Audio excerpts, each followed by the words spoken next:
айда келіп жетті мамырлаған. Жастарым қызғалдақтай жалындаған, халқымнан айналайын қасиетті, ынтымақ бірлігінен жаңылмаған. Көрдік қой, қаңталанып ақпандатып. Бүгінде даламызды жапқан жақұт, бір мақсат, бір мүдде, бір болашақ, бір шаңырақ астында тапқан бақыт. Ұрпақ үшін, ел үшін, ата мекен жер үшін, берекең мен бірлігің ол, кәсібіңсің ол, өресің. Қарашы даламыздың келбетіне, келеміз бір бесікте тербетіле, не жетер бар халықтың достығына, қазақтың даңқын жайған жер бетіне. Бірлікпен шамы жанар мерекенің, тербеткен ынтымақпен ел өткенін, жасасын бірлігім мен ынтымағым, бастауы ортаймайтын берекенің.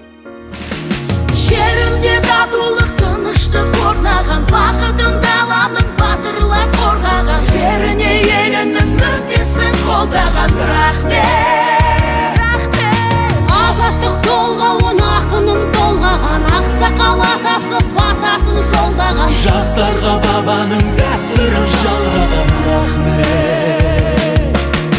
Біз сабырмен жеңеміз, біз ертеңге сенеміз, біз бір тұтас халықпыз әлемде.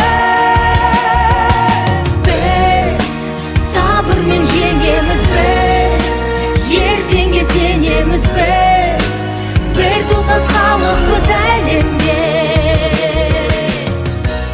1 мамыр Қазақстан халықтарының бірлігі күні. Номер 90-шы жалпы орта білім беретін мектебінің оқушылары атынан бүкіл қазақстандықтарды айтулы мерекемен шын жүректен құттықтаймыз.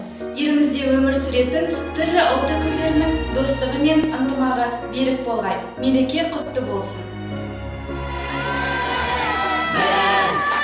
Сабырмен жеңеміз біз, ертеңге сенеміз біз,